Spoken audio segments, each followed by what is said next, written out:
पिछले 100 वर्षों में अमेरिका ने कई युद्ध लड़े, कई देशों में अपनी सेनाएं भेजी। दूसरे विश्व युद्ध के बाद 1945 से 1990 तक सोवियत संघ के खिलाफ लंबा शीत युद्ध भी उन्होंने लड़ा।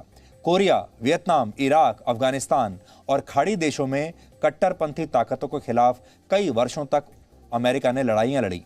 केवल इन 5 लड़ाइयों पर ही अमेरिका ने 328 लाख करोड़ रुपए खर्च किए हैं। यह भारत की कुल अर्थव्यवस्था से दुगना है, जो लगभग 190 लाख करोड़ रुपए है। भारत की अर्थव्यवस्था है 190 लाख करोड़ की और अमेरिका 325 लाख करोड़ रुपए सिर्फ युद्धों में खर्च कर चुका है। दुनिया मानती है कि अमेरिका ने इन तमाम युद्धों को हार कर यह पैसा बर्बाद किया, लेकिन यह बात भी पूरी तरह सही नहीं है। अमेरिका ने कई दशकों तक दुनिया में शांति बनाए रखने और लोकतंत्र का चैंपियन बनने का ढोंग किया। सच ये है कि अमेरिका जिस शांति के पक्ष में है, उसकी कीमत लाखों करोड़ों में है। 2019 में अमेरिका ने दुनिया में 175 बिलियन डॉलर्स यानी 13 लाख करोड़ रुपए के हथियार बेचे।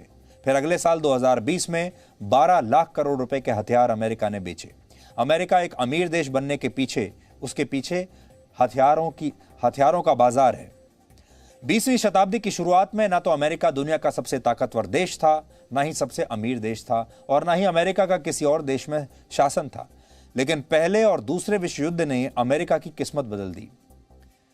एक तरफ जहां यूरोपियन देश एक दूसरे से लड़कर कमजोर हो गए, वहीं अमेरिका ने बड़े पैमाने पर युद्ध में दोनों पक्षों को हथियार बेचे।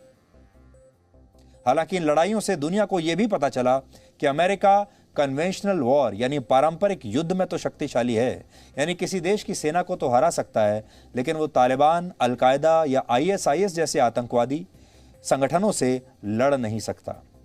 और ऐसा ही अफगानिस्तान में भी हुआ। अमेरिका ने आज तक साइकोलॉजिकल वॉरफेयर ही जीते हैं। उदाहरण के लिए अमेरिका ने अपने पहले परमाणु बम का सफल परीक्षण 16 जुलाई 1945 को किया था और इसके 21 दिन बाद ही उसने इस परमाणु बम को जापान के हिरोशिमा शहर पर गिरा दिया और फिर 3 दिन बाद जापान के ही नागासाकी शहर पर एक और परमाणु हमला किया। इन 2 हमलों से दुनिया इतनी डर गई कि कई देशों ने अमेरिका के सामने सरेंडर कर दिया और यह अमेरिका के डर की जीत थी। लेकिन इसके बाद दुनिया ने कभी भी इस बात का विश्लेषण नहीं किया कि अमेरिका ने 1945 के बाद दुनिया में सबसे ज्यादा परमाणु हथियार बनाए तो, लेकिन इनमें से इस्तेमाल किसी का भी नहीं किया।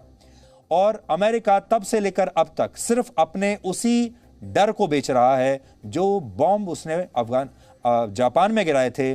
उस डर को बेचते बेचते अमेरिका आज यहां तक पहुंच गया है। और अब आप यह समझ लीजिए कि अमेरिका ने युद्ध तो शायद ही कोई जीता होगा। अगर आप सिर्फ खाड़ी युद्ध को छोड़ दें तो बाकी किसी भी युद्ध में अमेरिका जीत नहीं पाया, जबकि अमेरिका पूरी दुनिया के सामने यह दावा करता है कि वो सबसे शक्तिशाली सेना रखता है, उसके पास सबसे आधुनिक हथियार हैं।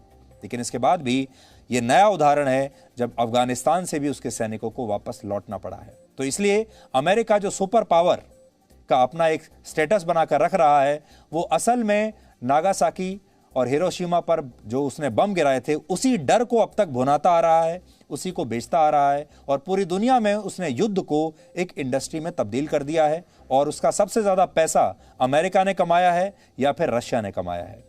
अमेरिका सिर्फ अफगानिस्तान की लड़ाई नहीं बल्कि अपने आधुनिक हथियार भी मैदान में छोड़कर भाग गया है। इसका नतीजा यह है कि अब तालिबान अपनी खुद की एक सेना बना रहा है। तालिबानियों के पास इस समय अमेरिका के 6.25 लाख करोड़ रुपए के हथियार हैं। यह रकम भारत के रक्षा बजट से दुगनी है। इनमें 75,000 गाड़ियां हैं, 200 से ज्यादा हवाई जहाज हैं और हेलीकॉप्टर्स हैं, 6 लाख से ज्यादा आधुनिक बंदूकें और राइफल्स हैं। और तालिबान के पास इस समय जितने ब्लैक हॉक हेलीकॉप्टर्स हैं उतने दुनिया के 85% देशों की एयरफोर्स के पास भी नहीं है। इसके अलावा तालिबान के पास नाइट विजन डिवाइसेस और बॉडी आर्मर्स भी हैं। तालिबान के कब्जे में अब वो बायोमेट्रिक डिवाइसेस भी हैं जिनमें उन अफगानियों के फिंगरप्रिंट्स और आई स्कैन हैं जिन्होंने इतने साल तक अमेरिकियों की मदद की थी। Presenting B News app available on Google Play and App Store. Download it now.